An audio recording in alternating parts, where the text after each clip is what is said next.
The Kitab reading, part one, is coming out of Deuteronomy chapter 7. Deuteronomy chapter 7.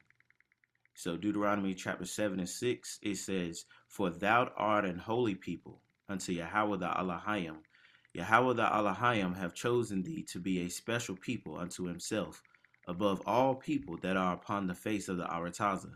Yahweh did not set his love upon you, nor choose you, because you were more in number than any people, for you were the fewest of all people. But because Yahweh loved you, and because he would keep his oath which he has sworn unto your fathers, hath Yahweh brought you out with a mighty hand and redeemed you out of the house of bondmen, from the house of Pharaoh king of Egypt.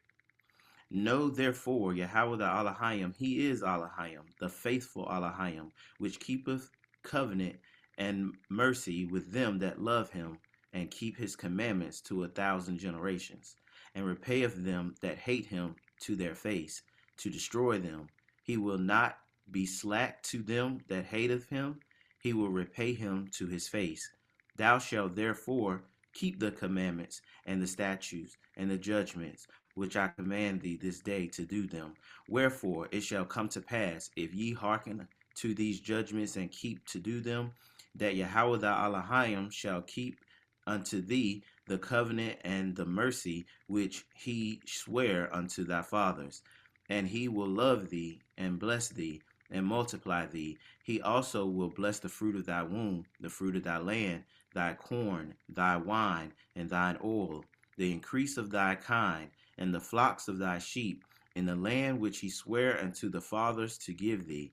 Thou shalt be blessed above all people. There shall not be male or female barren among you, or among your cattle. And Yahweh will take away from you all sickness, and put none of these evil diseases of Egypt which you knowest upon you, but will lay them upon all them that hate thee. 16. And thou shalt consume all the people which Yahweh the Elohim shall deliver you. Thine eyes shall have no pity upon them, neither shall you serve their gods, for that would be a snare unto thee. That was Deuteronomy 7 and verse 6 through 16. Deuteronomy 7, verse 6 through 16. The next one that I wanted to come from was Isaiah chapter 44, and it's just verse 1 through 8. Yashiyah 44, verse 1. Yet now hear, O Yahweh, my servant, and Yasharallah, whom I have chosen. Thus saith Yahweh that made thee, and formed thee from the womb, which will help thee. Fear not, O Yahweh, my servant, and you, Yasharan, whom I have chosen. For I will pour water upon him that is thirsty, and floods upon the dry ground. I will pour out my spirit upon thy seed, and my blessing upon thine offspring. And they will spring up as among the grass, as willows by the water courses. One shall say, I am Yahweh's, and another shall call himself by the name of Yahweh, and another shall subscribe with his hand unto Yahweh, and surname himself by the name of Yasharallah. Thus saith Yahweh Malak La Yasharallah, and his Redeemer Yahweh Tazabah, I am first, and I am the last, and besides me there is no Elohim. And who as I shall call and shall declare it, and set it in order for me, since I appointed the ancient people? And the things that are coming and shall come, let them show unto them. Fear ye not, neither be afraid. Have I not told thee that from that time, and have declared it? Ye are even my witnesses. Is there an Elohim beside me? Yea, there is no Elohim. I know not any. So all praises for that. That was Isaiah chapter 44, verses 1 through 8. Isaiah 44, verse 1 through 8.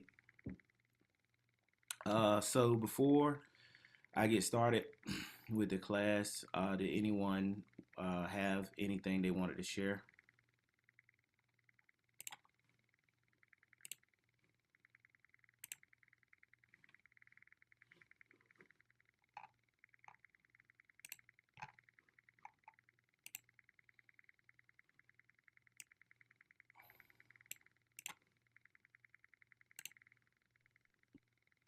No problem.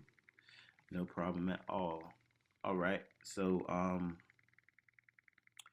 today we're just gonna review, not review, but today we're just gonna continue going over what we went over last week, and we were just kind of examining the Messiah's words, some of the narration as well, taking a closer look at the book of John, just trying to find creative ways to reach our friends and our family members who are stuck in the trap of organized religion, Christianity, and things of that nature. Just want to continue to examine the text for ourselves as well, and see if maybe we are the ones that are wrong or incorrect, but finding ways that we can, just really point out the scriptures to them, and those that have an ear to hear, they can hear. So this is Messiah's Words, the book of John, a closer look, part two. Part two.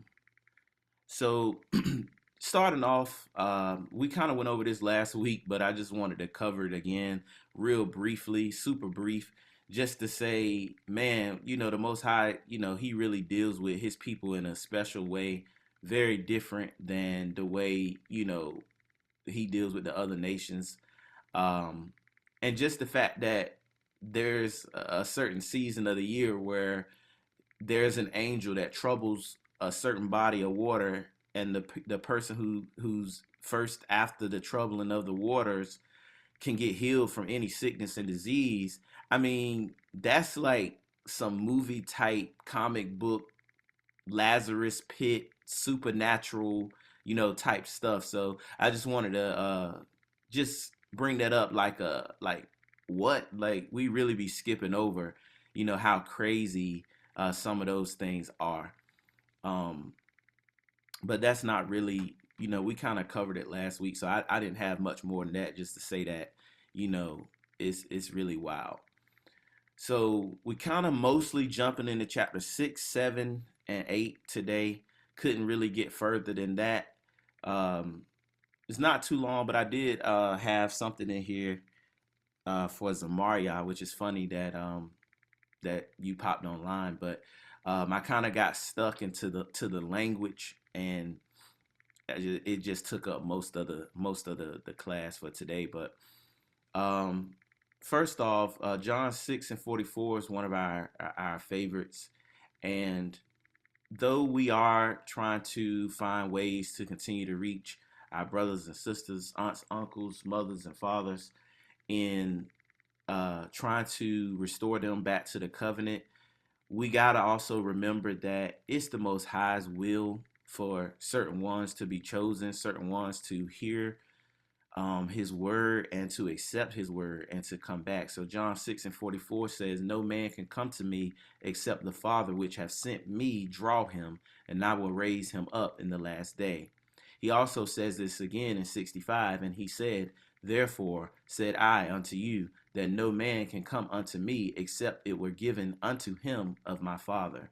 So again, family, it's just the fact that, we can get creative, we can put all the PowerPoints together, do all the presentations, make it colorful, make it wonderful, make it, pop, all kinds of ways. But we can say the words softly, we can say the words gently, we can say the words rough.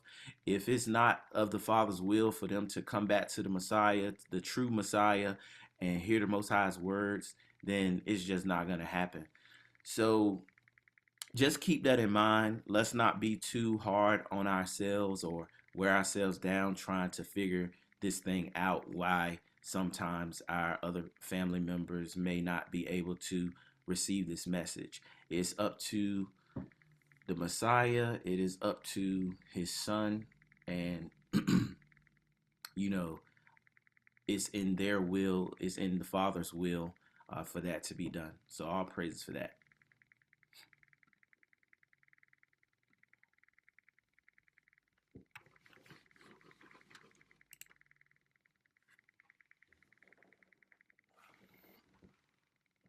The next thing I wanted to jump into, which I kind of got stuck on, one second,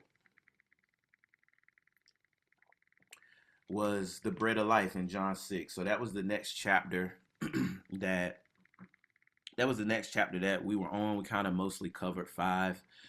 So jumping into John 6, um, the Messiah says that in 33, the bread of God or the Most High is He which cometh down from the Shemayim or the heavens, and giveth life unto the world. In 35, he says, I am that bread of life, and he that cometh to me shall never hunger, and he that believeth on me shall never thirst. Right? So that word bread in the Hebrew, we've covered it a couple times. There's been a couple classes. There's even a class on the channel. I think Yashaya covered it way back in the day. And also a few months back in 2024, I think Abijah as well, he covered it. I reviewed Abijah's class about it, or at least just the conversation about Lacam as well. And I couldn't, I understood what he was saying in definition, but we didn't cover and like try to break down each character. So I just saw fit to be able to cover it again, plus just review. Everybody doesn't get to see everything, but they made some good points in that video. I was deciding whether I wanted to just show his video or just just kind of cover it the way that I do, but end up just doing it in the way that I do. And yeah, lakam is the word that they use for bread. When you're using Hebrew, like I always say, these characters can mean a multitude of different things. Each character can represent more than, one or two, three, four different meanings depending on the context. We also have positives and negatives. And then also we have figures of speech in the terms like we use today.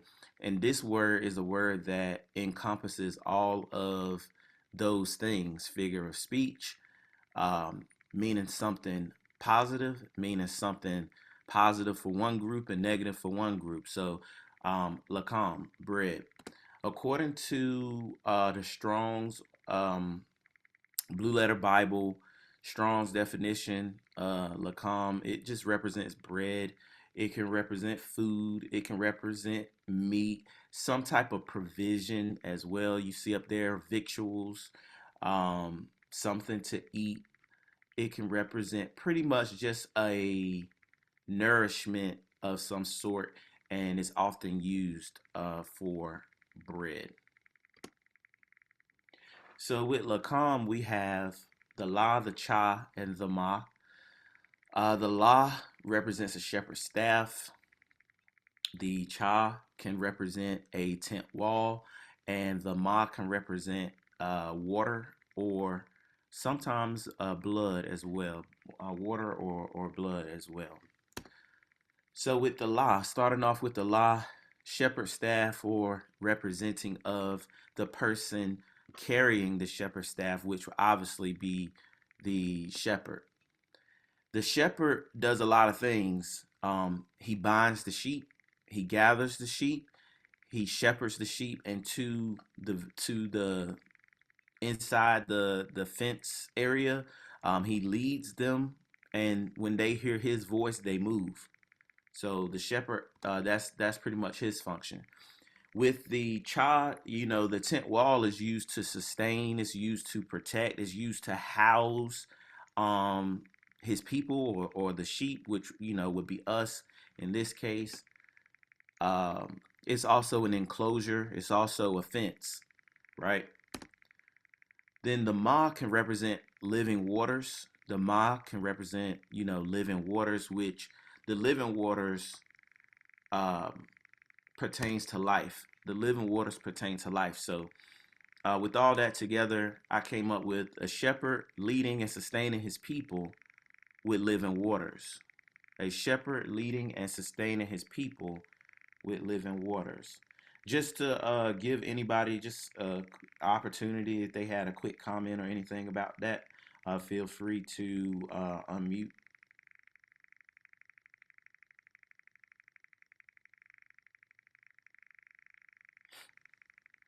No problem.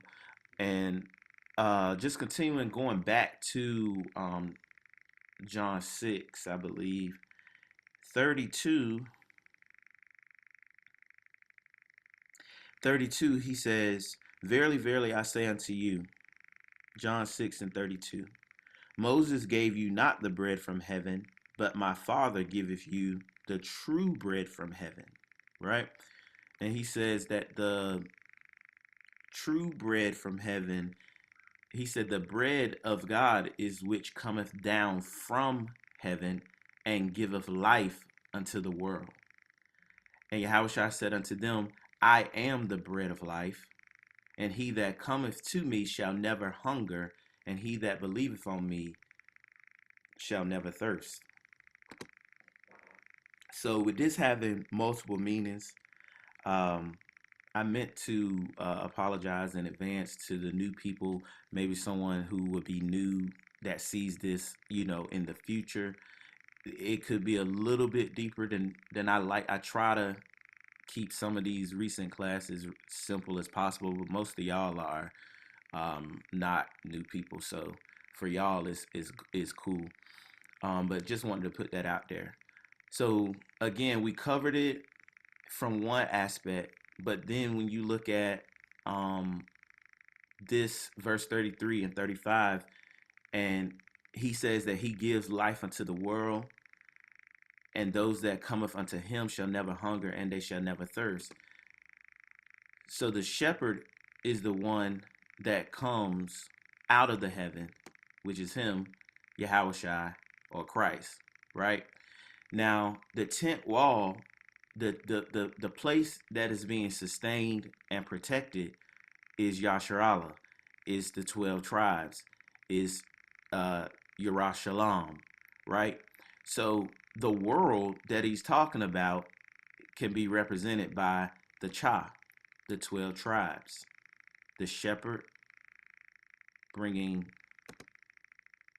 the living waters to the world, the shepherd bringing his living waters to the 12 tribes, or nourishment, which really his point was that he's bringing life. But notice how he said, "You will never hunger," nourishment, "you will never thirst," but he was talking about bread.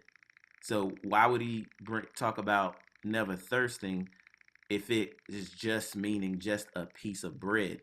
So these characters are really, really alive. It really, we really can't comprehend this Ibar language, in all its facets, man. I can't wait until the Most High, restores this into our hearts, our minds, and our brains, that we can really, really, you know, gain an understanding fully. I thank him for helping us continue to get closer and closer and really break this thing down. But this word right here, it just shows and encompasses so many different things.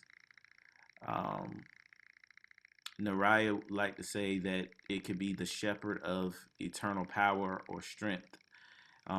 Absolutely, definitely can be multiple different things. Um, so jumping into the next part of this can also be used figuratively as a figure of speech. So Tazaba Abijah, he covered this. Naraya has mentioned this as well before. But y'all know that we have slang and they have slang because we're the same people in the book.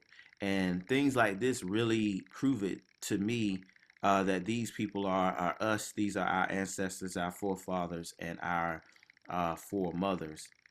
And as a figure of speech, they use numbers 14, numbers 14 and 9, numbers 14 and 9, as we were beginning to conquer the land. And verse 9 in numbers 14 says, "Only rebel not against Yahweh, neither fear the people of the land, for they are bread for us. Their defense is departed from them, and Yahweh is with us, fear them not.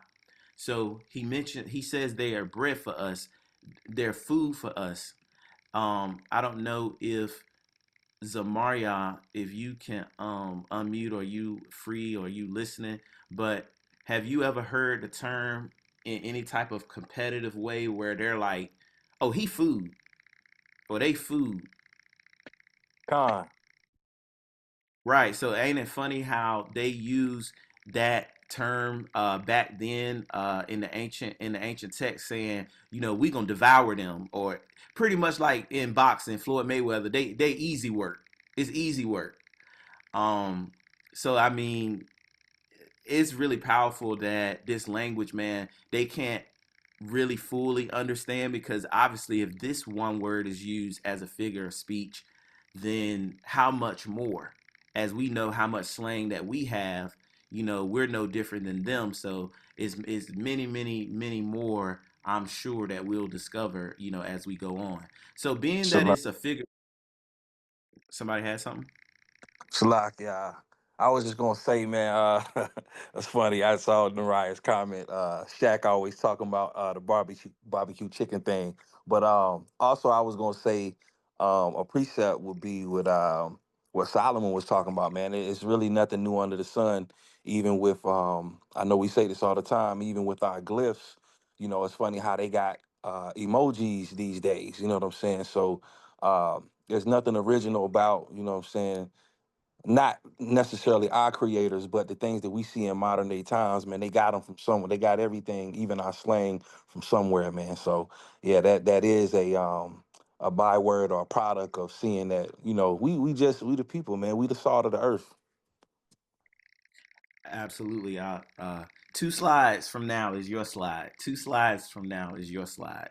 So y'all already get it. Plus talking to Naraya is like talking in a mirror. So he already know half the stuff that I be talking about. Um, but we never communicate. We never share, like 98% of the time, like what's going on. And this is another one of those cases. But just giving more detail and covering the references, that and to prove that, just like he said, they are food for us. We'll devour them. They're easy work. Don't fear them. Is they're nothing to us. We use that same language today. And the first clip right here is what they said in the chat. So this is a clip, sports reference. Apologies for those who don't understand sports, but just get to the figure of speech, and you'll understand. For the Suns, they have one of the better young centers in the league in Marcin Gortat, a double-double guy having a career season, and they've gone to him early on. Gortat is playing great this year. Last year he averaged 10 and 8. This season he's averaging 16 and 11, and I'm about to show you why. Bring on the Shaquille Illustrator.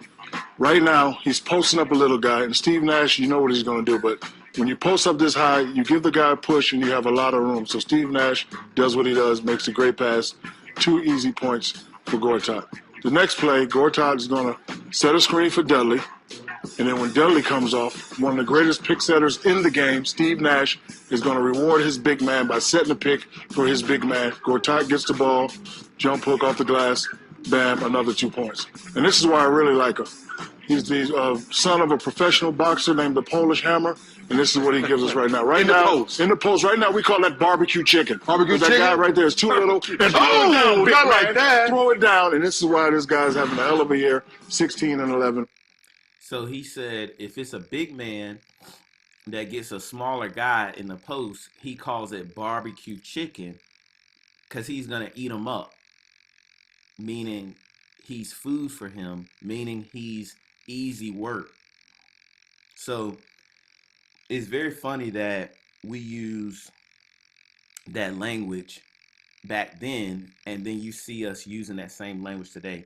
So by the mouth of 2 or 3 witnesses, let a matter be established. So it's not just me talking, it's actual proof. And the next slide is a continuance of that as well. So here we got a clip. This is the Milwaukee Bucks covering basketball slang. All right, basketball slang. This is great. Wow. So this is going to go wonderful. And you're watching basketball slang.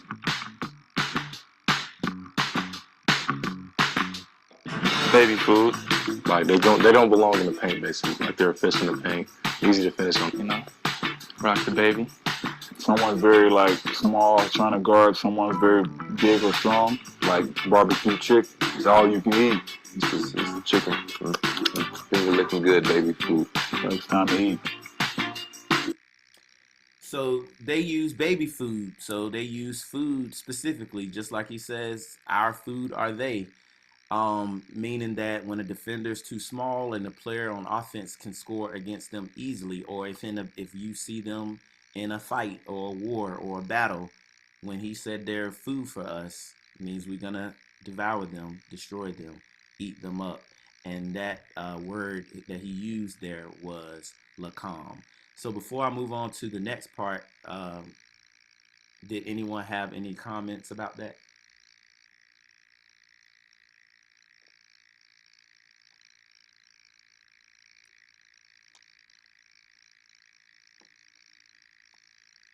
Cool, no problem. So lastly, this word also has a different meaning. And it's been used as a word that means to fight, to war, to make war, obviously to eat, to overcome, to prevail. So this word means bread, yes, but it also means to fight or do battle.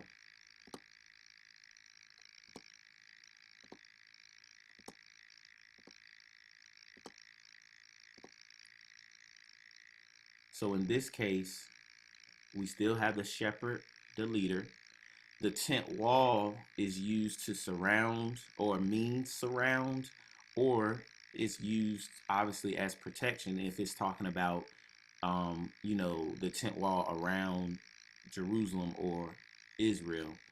And then obviously the water can represent chaos because the Most High destroyed the earth with water. We know water is very powerful. If you get water leaks or flooding in your house, I mean, it is got to be taken care of ASAP, or I mean, it can literally destroy your whole house. It can also represent people or nations. The water is also a reference for people or nations. So breaking it down, Lacan, the shepherd protecting his people from the surrounding chaos or other nations, meaning to fight, to make war or battle. To fight, make war, or battle. And as always, I like to provide a precept for that where they use that word, and it is in Exodus chapter 14, verse 13 and 14. It says, "And Moshe said unto the people, Fear not, stand still, and see the salvation of Yahweh." Now we know the salvation of Yahweh is being brought to us by Yahweh Shai. So it's no coincidence that he said that he is the bread that came down from heaven. He is the lakam that has come down from heaven, which he will show to you today. For the Egyptians whom ye have seen today, ye shall see them again no more forever. Verse 14, Yahweh shall lakam lakah. Yahweh shall fight for you. Yahweh shall fight for you, and ye shall hold your peace. Yahweh shall fight for you, lakam, and ye shall hold your peace. So that is lakam, number John chapter 6, as the Messiah was really breaking it down to the people. He covered it more as well, but I felt like mostly got the point across. It can represent nourishment, providing the living waters, providing the life to his people, but it also can represent him fighting for us, or just fighting a war in general. And is also used in a figure of speech, like we saw from the past and we saw in the present. Lastly, I didn't put the slide in here, but how amazing the Most High works is that it was prophesied that the Messiah is going to come from Bethlehem. The Messiah is going to come from Bethlehem. Bethlehem is actually Bayat Lakam, the house of bread. Bayat Lakam. So it's just amazing that the Most High has already had this ordained, already had this prophesied. And it's funny how our people, we so uh, our heads be gone, caught up in all the wrong things, that they saw that he was from Bethlehem or Bayat Lakam, the house of bread, and he was explaining to them that he was the bread of life. He was the one sent down from heaven, and they still couldn't put two and two together. So, our people are funny. That's kind of how you know that that's us, because you know we got hard-headed people today who is right in front of their face, and they still don't get it. The next part of this lesson, it goes back to covering biblical definitions, and just I think this is going to come up a lot from here going forward, because if we can help them understand what these words mean, then it can really change their perspective on some of these New Testament sayings. So for this one, I just wanted to bring up just one of the ones we covered before, to preface what is being said in the book of John, and that's to cover the will of Yah. It's just one verse, and it is, what is the will of Yah? Psalms 40:8. I delight to do thy will, O my Yah, yea, thy law is within my heart. So you see that the Most High's will is equated to the Most High's law. Most High's will is created or equated to the Most High's instructions, right? And the reason why this is important is, if the Most High's will is for us to be in lockstep with him, for us to be following his ways, to follow his path, to follow his instructions, I don't see that changing when we get to the New Testament. And it makes so much more sense that it's not changing, because the Messiah comes and he says, my will is not my own. My will is not my own. He says, my will is not mine own. So that's in John 6, starting at 38. John 6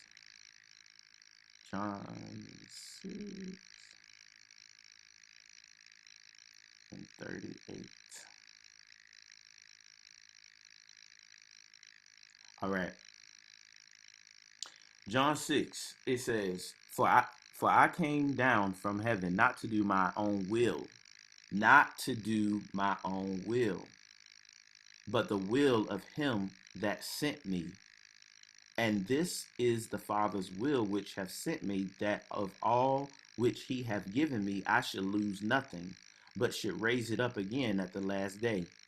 And this is the will of him that sent me, that everyone which seeth the Son and believeth on him may have everlasting life, and I will raise him up at the last day. So he's coming and he's saying that his will is not his own. His will is of what the Father has sent, and that his will is, the Father's will is that for us to believe on the one that he sent, which is himself, Christ, Yahushua, right? Now, sometimes they would want to just take that and say, oh, all we got to do is believe, et cetera, et cetera. But that's why we covered the will of the Father before that, and he continues it on with other witnesses. So in John 7 and 16 through 19, he speaks of it again, and he speaks of it more and more throughout, which we'll probably continue to cover. But 16 says, my doctrine is not mine, but his that sent me. If any man will do his will, he shall know of the doctrine, whether it be of Yah or I speak of myself. So why would he say, if any man will do his will, he shall know? This goes back to something that I said for myself, coming into the covenant. It made it easier for me to understand who was really for the Most High and who wasn't. Because, a lot of times, we have like rappers like the brother Kanye, who start professing, to be a Christian, Jesus follower, etc. Then Snoop Dogg wants to make an album, and they get on stage, and not just them, but others thank God, and I just want to thank God, etc., etc., etc. But once I started following the covenant, it made it easier quickly for me to realize who was really for the Most High and who wasn't, because it says, if any man will do his will, he shall know the doctrine. If I know that the will of the Most High is his commandments, laws, statutes, etc., and then I know that doctrine, and then I see someone professing or proclaiming but not following that, it's a hard line in the sand. It's very easy for me to quickly discern that they're not following the Most High. So I really love that verse 17. If any man will do his will, keep his commandments, he shall know the doctrine, whether it be of Yah or God, or whether I speak of myself. So they should have known that the Messiah was following and from and of the Most High because of the things that he was doing. Continuing on with this, verse 18 says, he that speaketh of himself seeketh his own glory. A lot of people like to say Jesus is the Father, Jesus is God, and then some people that do believe in the covenant say that Jesus is a different God. And I know in a sense of what they're trying to say, but then they just don't believe in Yahushua, period, or at all. And they don't even believe in the New Testament, some of them. But the point is, if we listen to the words he's saying, he's not glorifying himself. He's not saying that he is God, or that he is God the Father. He's not saying that bow down to me, or he's some different entity. He's giving all glory and honor back to the Father. He that speaketh of himself seeketh his own glory, but he that seeketh his glory that sent him, the Father, the same is true, and no unrighteousness is in him. Now, verse 19 is covering what we just said earlier. If I know that the Most High's will is for me to keep his commandments, and I'm keeping his law, it's easy for me to discern, who's really with him and who's not. Verse 19 says, did not Mashah or Moses give you the law, and yet none of you keepeth the law? So the people he was talking to wasn't keeping the Most High's ways. They wasn't following the Most High's will. And he says, why go ye about to kill me? Right? 28 and 29, skipping down. 28 and 29, skipping down. It says, then cried Yahushua in the temple, and he taught, saying, ye both know me, and know whence I am. And I am not come of myself. So he's telling them again, I'm not come of myself, but he that sent me is true. He that sent me is Amat. That's the Hebrew word, if I'm not mistaken. Whom you know not, but I know him, for I am from him, and he hath sent me. He hath sent me.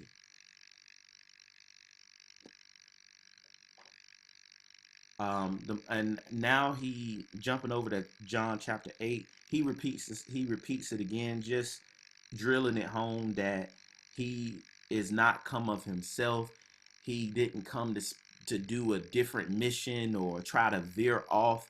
Everything he did was in line and in lockstep, was in oneness, or I don't want to use that word, but he was akkad with the Most High. He was following the Most High's directives, just like we said last week. He was the magistrate. He is the magistrate, the one who administers the Most High's instructions to the nation, marshal or marshallah, right? So 28, John 8 and 28 says, when ye have lifted up the Son of Man, then shall ye know that I am him, and that I do nothing of myself, but as my Father hath taught me, I speak these things. 29, and he that sent me is with me. The Father have not left me alone, for I do always those things that please him. I do always those things that please him. So Yahushua did not come and bring some new doctrine. He didn't come and say, now I'm here, the laws of the Most High is done away with, and now you just believe on me and you're saved. Um, I'm here now, so where the pork chops at? He didn't come and do that. He's still following and doing all the things that please the Most High, which is established in the beginning of the text that we have, the Bible, that people claim that they read. So this is not a super long class, family. Obviously it's different being online and then being in person with all the comments or questions, etc. But no sweat off of me. I don't mind at all. It's something that Most High has put on me to do, so I just do it. Um, Sometimes though, like it gets a little tough to do, but that's a part of the journey. So the last thing for today is just the fact that how the Messiah was talking about him being sent from the Most High. I am him. I'm the one that was sent. Those who believe on me shall have everlasting life, which would be like the reason that he is the Lakam, because to receive life, to receive living waters from the shepherd. So this was prophesied back in Moses' time. That's why he also said, if you believed in Moses as y'all say y'all do, then you would believe in me because Moses wrote about me, right? So we can find this in Deuteronomy 18, 18, and 19. Deuteronomy 18, 18, and 19. And it says, I will raise up them a prophet from among their brethren, like unto thee, like unto Moses. And I will put my words in his mouth. I will put my words in his mouth. So that's why in John, he's constantly saying, my will is not mine own. I speak of nothing of myself, because the Most High put his words in Yahushai's mouth, and he shall speak unto them all that I shall command him. So all that Yahweh command Yahushai, he is speaking to us, which is now going to put the onus on us to listen, because we're listening to Yahweh, because it's Yahweh's words. And it shall come to pass that whosoever will not listen unto the words, unto my words, Yahweh's words, which he shall speak in my name. So Christ is speaking in Yahweh's stead, in Yahweh's name. I will require it of him. That phrase, I will require it of him, means that you are responsible for your own sins if you refuse to listen to my son. His blood that he shed won't cover you if you're not listening to him, hearkening unto him, and following his ways. I will raise up to them a prophet from among their brethren, like unto Moses, like unto thee, and will put my words in his mouth, and he shall speak unto them all that I shall command him. And it shall come to pass that whosoever will not listen unto my words, which he shall speak in my name, I will require it of him. And the Messiah said multiple times over and over and over again, my doctrine is not mine own, but it's the will of the one who sent me. The will of the one who sent me. So that's it for today, family. I want to be really cover, thoroughly the word Lakam, cover most of chapter 6, 7, and some of 8, and it'll just continue on from here. Didn't want to make things overly long or overly complicated. Did anyone have any final questions, comments, or concerns?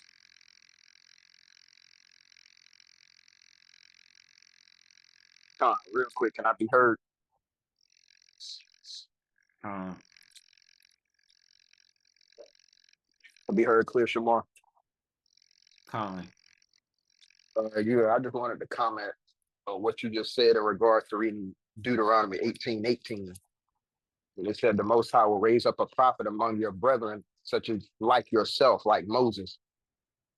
And I just wanted to put this out there.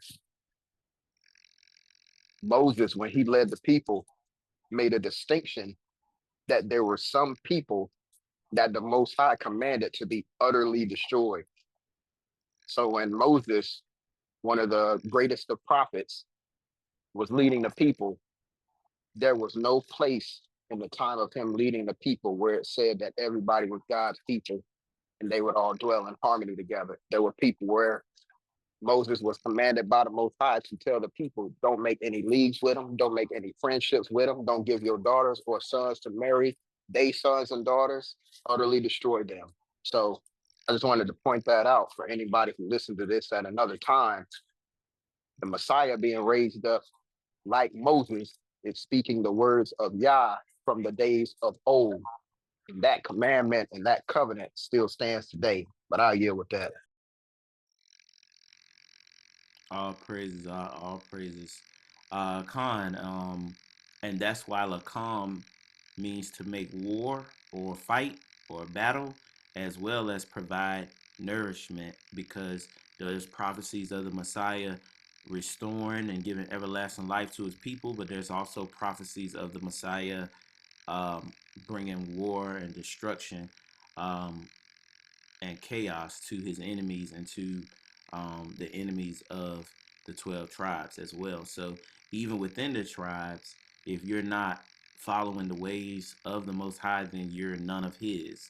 So you will be included in that destruction as well. Um, so that was the Messiah's words, the book of John, part 2.